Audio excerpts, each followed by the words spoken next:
एक स्थान पर 4 ब्राह्मण रहते थे। चारों विद्याभ्यास के लिए कान्यकुब्ज गए।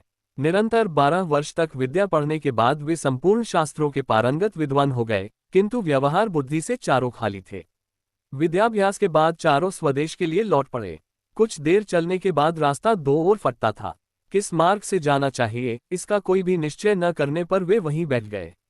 इसी समय वहां से एक मृत वैश्य बालक की अर्थी निकली। अर्थी के साथ बहुत से महाजन भी थे। महाजन नाम से उनमें से एक को कुछ याद आ गया। उसने पुस्तक के पन्ने पलटकर देखा तो लिखा था, महाजनों यन गतः सपन्थः, अर्थात जिस मार्ग से महाजन जाए वही मार्ग है। पुस्तक में लिखे को ब्रह्म वाक्य मानने वाले चारों पंडित महाजनों के पीछे पीछे शमशान की ओर चल पड़े। थोड़ी दूर पर शमशान में उन्होंने एक गधे को खड़ा हुआ देखा। गधे को देखते ही उन्हें शास्त्र की यह बात याद आ गई, राजद्वारे श्मशाने च यस्तिष्ठति स बांधवः, अर्थात राजद्वार और शमशान में जो खड़ा हो वह भाई होता है। फिर क्या था, चारों ने उस शमशान में खड़े गधे को भाई बना लिया। कोई उसके गले से लिपट गया तो कोई उसके पैर धोने लगा। इतने में एक ऊंट उधर से गुजरा। उसे देखकर सब विचार में पड़ गए कि यह कौन है। 12 वर्ष तक विद्यालय की चारदीवारी में रहते हुए उन्हें पुस्तकों के अतिरिक्त संसार की किसी वस्तु का ज्ञान नहीं था। ऊंट को वेग से भागते हुए देखकर उनमें से एक को पुस्तक में लिखा ये वाक्य याद आ गया, धर्मस्य त्वरिता गते, अर्थात धर्म की गति में बड़ा वेग होता है। उन्हें निश्चय हो गया कि वेग से जाने वाली यह वस्तु अवश्य धर्म है। उसी समय उनमें से एक को याद आया, इष्टम धर्मेन योजयेत, अर्थात धर्म का संयोग इष्ट से करा दे। उनकी समझ में इष्ट बांधव था गधा और ऊंट या धर्म, दोनों का संयोग कराना उन्होंने शास्त्रोक्त मान लिया। बस खींच खांच कर उन्होंने ऊंट के गले में गधा बांध दिया। वह गधा एक धोबी का था। उसे पता लगा तो वह भागा हुआ आया। उसे अपनी ओर आता देखकर चारों शास्त्र पारंगत पंडित वहां से भाग खड़े हुए। थोड़ी दूर पर एक नदी थी।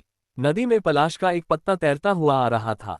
इसे देखते ही उनमें से एक को याद आ गया, आगमिष्यति यत्पत्रम तदस्मान स्तरयिष्यति, अर्थात जो पत्ता तैरता हुआ आएगा वही हमारा उद्धार करेगा। उद्धार की इच्छा से वह मूर्ख पंडित पत्ते पर लेट गया। पत्ता पानी में डूब गया तो वह भी डूबने लगा। केवल उसकी शिक्षा पानी से बाहर रह गई। इसी तरह बहते बहते जब वह दूसरे मूर्ख पंडित के पास पहुंचा तो उससे एक और शास्त्रोक्त वाक्य याद आ गया, सर्वनाशे समुत्पन्ने अर्धम त्यजति पंडित, अर्थात संपूर्ण का नाश होते देखकर आधे को बचा ले और आधे का त्याग कर दे। ये याद आते ही उसने बहते हुए पूरे आदमी का आधा भाग बचाने के लिए उसकी शिखा पकड़कर गर्दन काट दी। उसके हाथ में केवल सिर का हिस्सा आ गया। देह पानी में बह गई। उन 4 के अब 3 रह गए। गांव पहुंचने पर तीनों को अलग अलग घरों में ठहराया गया। वहां उन्हें जब भोजन दिया गया तो एक ने सैमियों को ये कहकर छोड़ दिया, दीर्घसूत्री विनश्यति, अर्थात दीर्घ तंतु वाली वस्तु नष्ट हो जाती है। दूसरे को रोटियां दी गई तो उसे याद आ गया, अतिविस्तार विस्तीर्ण तद्भावेन चिरायुषम, अर्थात बहुत फैली हुई वस्तु आयु को घटाती है। तीसरे को छिद्र वाली वटिका दी गई तो उससे याद आ गया, छिद्रेष्वनर्था बाहुली भावंती, अर्थात छिद्र वाली वस्तु में बहुत अनर्थ होते हैं। परिणाम ये हुआ कि तीनों की जगह साय हुई और तीनों भूखे भी रहे। सीख, व्यवहार बुद्धि के बिना पंडित भी मूर्ख ही रहते हैं। व्यवहार बुद्धि भी एक ही होती है। सैकड़ों बुद्धियां रखने वाला सदा डांवाडोल रहता है। Dot dot dot dot dot dot dot dot dot dot dot dot dot dot dot. ये कथा सुनाकर सुवर्ण सिद्धि ने कहा, तुम लोग व्यवहार नहीं जानते, इसलिए तुमने मेरा कहना नहीं माना और तुम्हारी ये दुर्गति हुई। सहसा चक्रधर बोल पड़ा, नहीं नहीं, ये सब कुछ नहीं। ये सब भाग्य का चक्कर है।